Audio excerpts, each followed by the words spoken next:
حاضرین جمعہ، پچھلے کئی خطبات سے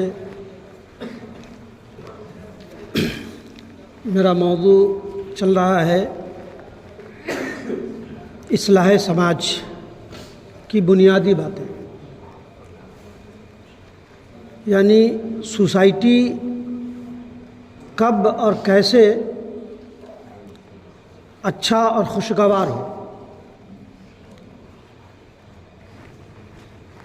پچھلے خطبہ ہم نے توحید پر، یعنی اللہ کو ایک جاننا اور ایک ماننے پر گفتگو کیا تھا، جو آج تفصیلی اس کا مضمون آپ انقلاب کے ایڈیٹوریل پیج پہ پڑھ سکتے ہیں مضمون کی شکل میں۔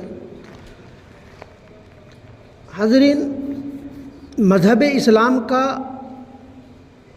بیسک اور بنیادی کام ہی یہی تھا کہ سماج، سوسائٹی، خاندان یا جماعت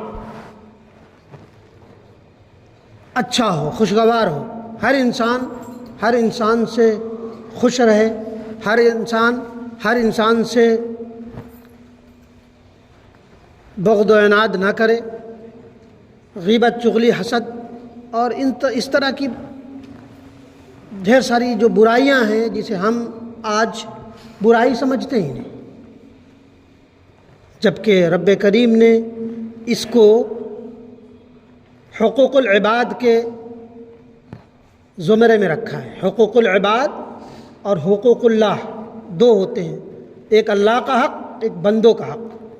سورہ حجرات کے مناسبت سے ہم نے پورا وہ کیا تھا کہ ایک اللہ کو جانیے، ایک اللہ کو مانیے۔ آپ کو اللہ تبارک و تعالیٰ اگر یقین کے ساتھ آپ کہتے ہیں تو اللہ آپ کو چاہے تو گناہ معاف کر کے جنت میں ڈال دے، لیکن دنیا میں پھلنے پھولنے خوشگوار زندگی جینے کے لیے آپ کو بنیادی چیزیں جو ہیں کبیرہ گناہ، اس سے بچنا ہوگا۔ تو حقوق اللہ ہوتا ہے اللہ کا حق بندوں پر کہ اس کے ساتھ کسی کو شریک نہ ٹھہرائے، روزہ، نماز، حج اور زکوٰۃ کی مکمل پابندی کرے۔ اور حقوق العباد میں یہ ہے کہ بندوں کے حق بندوں پر کیا ہے، بھائی کا حق بھائی پہ کیا ہے، شوہر کا حق بیوی پہ کیا ہے، یا بیوی کا حق شوہر پہ کیا ہے، باپ کا بیٹے پر، بیٹے کا باپ پر، یا دوست کا دوست پر، حتیٰ کہ جانور کا انسان پر کیا حق ہے۔ یہ ہوتا ہے حقوق العباد۔ اور حقوق العباد کے تعلق سے رب کریم نے بہت زیادہ عبرتناک، کم کر دیجیے، بہت پریشان ہو گئے لوگ۔ تو اللہ تبارک و تعالیٰ نے حقوق العباد کے تعلق سے انسان کو چوکنا کیا ہے کہ حقوق میرے حق میں اگر کوتاہی ہے، شرک سے پاک ہے، تو اللہ تبارک، میں چاہوں تو تمہارے تمام گناہوں کو مٹا کر، دور کر کے جنت میں ڈال دوں سوائے شرک کے۔ لیکن بندوں کے حق کے تعلق سے رب کریم نے فرمایا کہ بندوں کے حق اگر آپ پر ہے، آپ نے اس میں کوتاہی کی، جب تک کہ وہ بندہ، وہ شخص، وہ پرسن جب تک کہ اس گناہ کو معاف نہ کر دے گا، رب کریم کہے گا کہ میں اس کو معاف نہیں کر سکتا۔ اس لیے پہلے بنیادی ضرورت یہ تھی کہ ہمارا سماج اچھا ہو، ہم گناہ کبیرہ سے بچیں، دوسرے کے حقوق کا خیال رکھیں، اپنی ذات سے کسی کو نقصان نہ ہو، نہ زبان سے، نہ دل سے، نہ ہاتھ سے، نہ پاؤں سے۔ اس کو کہتے ہیں اگر آپ نے کیا ہے تو اللہ سمجھے گا اور بہت سختی کے ساتھ سمجھے گا۔ بہرحال یہ حقوق العباد کا معاملہ بڑا کٹھن ہوگا۔ انسان بہت بھاری بھرکم نیکیاں لے کر کے آئے گا، جس میں نماز ہوں گے، روزے ہوں گے، حج اور زکوٰۃ ہوں گے، عمرے نہ جانے کتنے ہوں گے، لیکن کل قیامت کے دن رب کریم کھڑا کرے گا اور کہا کہ بالکل یہ بڑی اچھی عبادتیں ہیں، بڑی اچھی عبادتیں ہیں، یہ ساری عبادتیں ہیں، لیکن آپ نے فلاں دن، فلاں وقت، فلاں کے لیے آپ نے غیبت کی تھی، فلاں کے لیے حسد کی تھی، لہذا آپ کے یہ گناہ اس شخص کو دے دیا جاتے، آپ کھا لیا۔ تو دیکھیے، آپ کرتے ہوئے نہ کرنے والے بن جائیں تو یہ کتنا مایوس کن بات ہے۔ لہذا آج میرا موضوع ہے حسد، جیلسی، جلنا بھننا۔ یہ سماج میں اس قدر پھیل چکا ہے، ہر انسان اپنی سطح پر حسد میں ہیں، جبکہ رب کریم نے فرمایا کہ حسد نیکیوں کو اس طرح کھا جاتا ہے جیسے سوکھی لکڑی کو آگ کھا جاتا ہے۔ سوکھی لکڑی کو آگ چشمے زدر میں بالکل برباد بھسم کر دیتا ہے۔ اسی لیے چاہیے کہ انسان کسی کے تئیں کسی سے حسد نہ کرے۔ آج میرا جو وہ ہے موضوع ہے حسد۔ حسد کی بنیادی دو قسمیں ہیں۔ ایک حسد تو یہ ہوا کہ فلاں شخص کے پاس نعمت ہے، اللہ تبارک و تعالیٰ نے انہیں اولاد دے رکھی ہے، مال دے رکھی ہے، اچھا گھر دے رکھا ہے، اچھا عہدہ دے رکھا ہے، سلطنت دے رکھا ہے، میں اس پر جلوں کہ اللہ تبارک و تعالیٰ اس سے چھن جائے، بس چھن جائے، مجھے ملے نہ ملے یہ چھن جائے۔ ہر انسان یہی چاہتا ہے۔ انسانی فطرت آج سماج میں دیکھا جائے تو ہر آدمی اپنے دکھ سے پریشان نہیں ہے، دوسری کی خوشی سے پریشان ہے۔ تو یہی ہے کہ حسد کی مذموم ترین قسم یہ ہے کہ یہ کرنا، جیلسی کرنا کہ اس کی نعمت چھن جائے، بس اسی میں مجھے خوشی ہے۔ دوسرا یہ ہے کہ اس کی چھن کر کے مجھے مل جائے، یہ بھی حسد ہی ہے۔ اور ایک ہوتا ہے رشک کرنا، تو یہ چیز جائز ہے۔ اور دوسری جو قسم حسد کی ہوئی کہ اللہ تبارک و تعالیٰ اس سے چھن کر کے مجھے دے دے، یہ حسد ہوا۔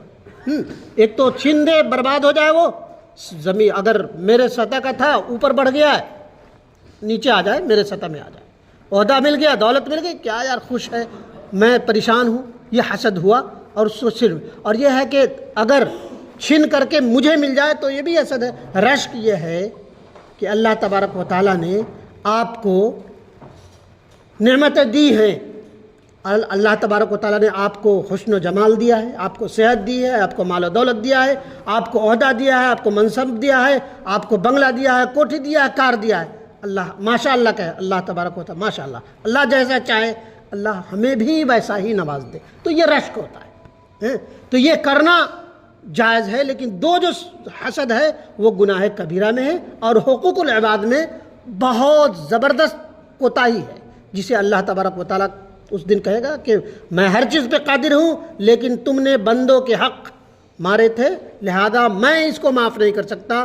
تمہاری نیکیاں تمہارے منہ پر مار ہی نہیں دی جائے گی، بلکہ تمہاری نیکیاں چھین کر کے فلاں شخص کو جس کے تم نے حق مارے ہیں، جس کی تم نے غیبت کی ہے، جس کی تم نے عزت پہ ڈاکے ڈالے ہیں، جس کے تم نے حسد کیا ہے، اس کو دے دی جائے گی اور آپ خالی ہاتھ ہو جائیں گے۔ یہ بنیادی باتیں یہ یاد رکھنے کی چیز ہے جو ہم آپ ہر فرد بشر اس آگ میں جل رہا ہے، بن رہا ہے کہ فلاں شخص خوش کیوں ہے۔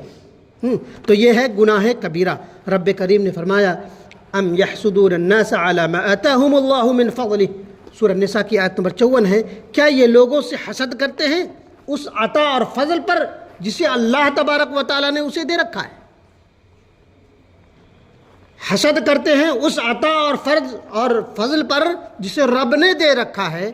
اور ایک طرح سے آپ اگر کسی پہ حسد کرتے ہیں تو رب کی تقسیم پر آپ انگلی اٹھاتے ہیں۔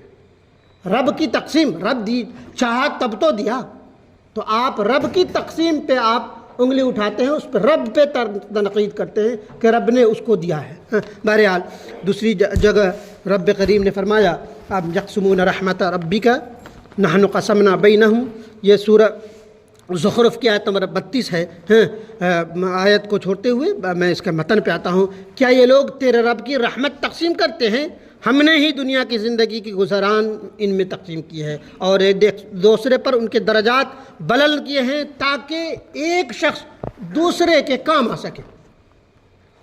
رب ہی تقسیم کرتا ہے ان کے گزران کے لیے تاکہ فوق بعضکم بعض، کہ بعض کو بعض پر فوقیت صرف اس لیے دیا ہے کہ دنیا کا جو بیلنس ہے وہ بنا رہے۔ ہر ایک دوسرے سے، ایک بادشاہ بھی ہے تو عوام کے تئیں کبھی وہ اس سے کوئی کیا چاہتا ہے اس کے بھی وہ ہیں، اور بعض کو بات پر یہ کہ دوسرے کے کام آ سکے، اس لیے اللہ تبارک و تعالیٰ نے اس کی ہے۔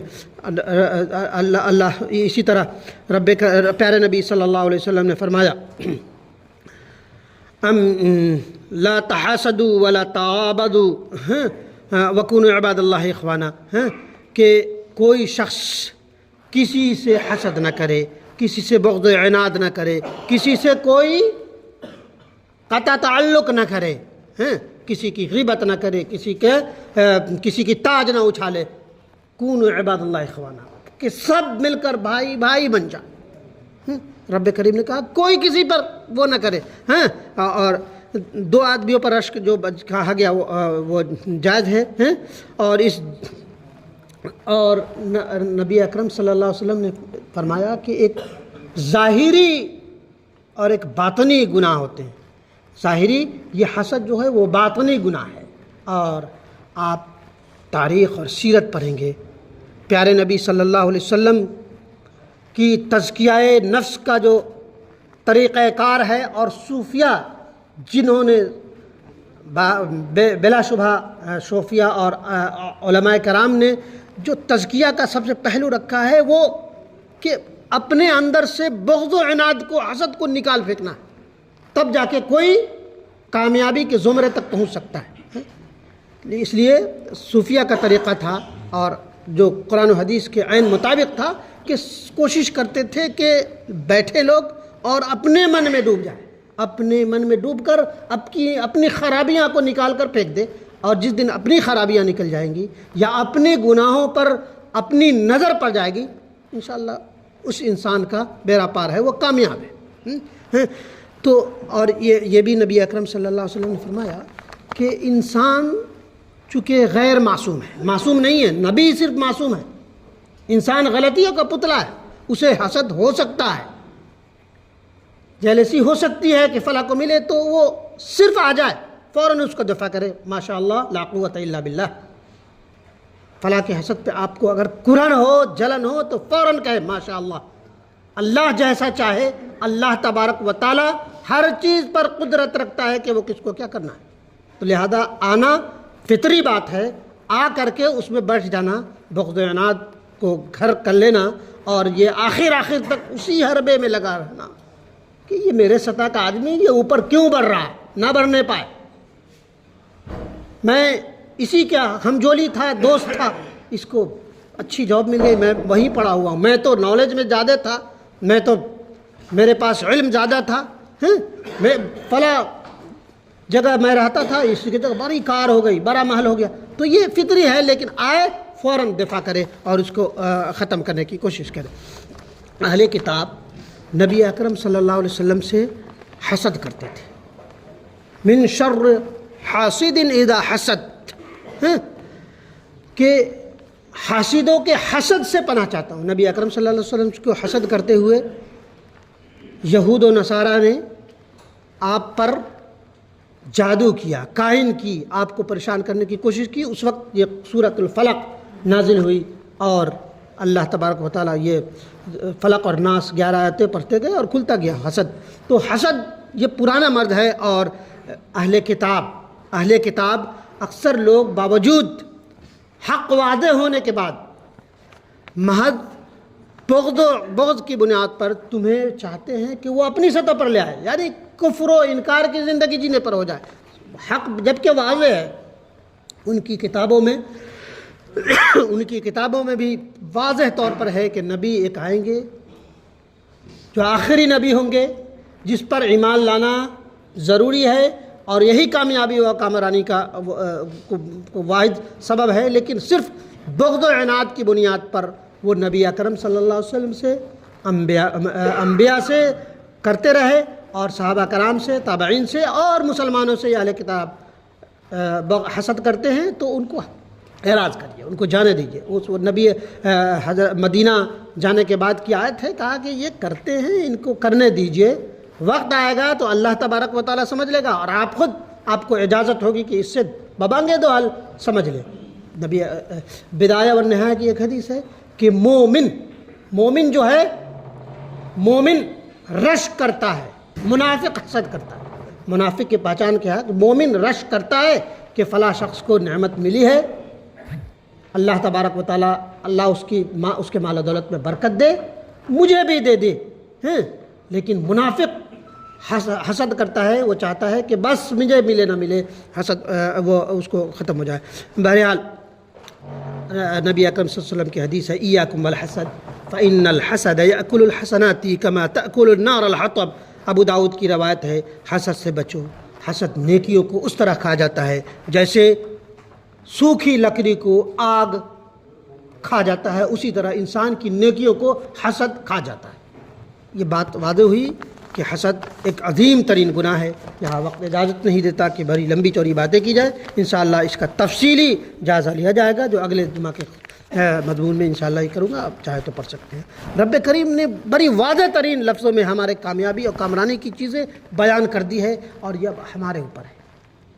کیا آپ اپنے دل پہ ہاتھ رکھ کے بتائیے کہ کون ایسا شخص ہے جو حاسد نہیں ہے؟ کیا علماء، کیا اسکالرس، کیا لیبر، کیا رکشہ چلانا، ہر انسان آج حسد میں جل رہا ہے، بن رہا ہے۔ یہ کہا جائے دوسرے لوگ ہم پہ یہ کرتے ہیں کہ آپ کے کمیونٹی میں زیادہ حسد ہے، بھائی کا ایک بچہ پڑھ لیا تو بھائی سے حسد کرنے لگ جاتا ہے۔ دوسری کمیونٹی میں یہ معاملہ نہیں ہے۔ ایک کالج کا میں واقعہ سناتا ہوں جو دیکھا ہوا ہے۔ ایک پورے کلاس میں 26 بچے تھے، اچھے کالج کے بچے، 26 میں سے 25 کا پلیسمنٹ ہو گیا۔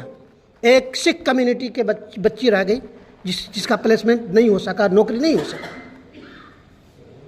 اس کا معاملہ یہ ہوا کہ اس بچی پر سکھ کمیونٹی کے لوگوں نے اتنا کوشش کی اس کو کوچنگ دلایا یہ کر کے کہ ان 26 میں سب سے اعلیٰ ترین جاب دلائے۔ یہ قابل رشک چیزیں ہیں۔ ہمارا آپ کا یہ ہے کہ میرا بچہ پڑھ لیا، اس کا بھی میرے ہم پلہ بیٹھے گا، میرا ڈرائیور تھا یہ میرے ہم پلہ بیٹھے گا، میرا ہاؤس کیپر تھا یہ میرے ہم پلہ بیٹھے گا، یا میرا بھائی تھا یا میرا دوست تھا میرے خاندان کا، یہ ہمارے اندر بیٹھا ہوا ہے۔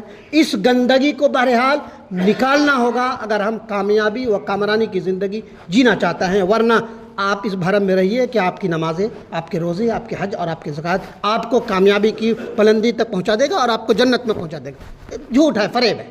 آپ اپنی زندگی کو بدلیے، اپنے گریبان میں جھانکیے کہ ہم کون گناہوں سے لت پت ہے، اپنے من میں ڈوب کر پاجا سراغ زندگی، تو اگر میرا نہیں نہ بنتا نہ بن، اپنا تو بن، اپنی زندگی دیکھ لے۔ پر اللہ رب کریم ہم سب کو کہنے اور سننے سے زیادہ عمل کی توفیق دے، آمین یا رب العالمین۔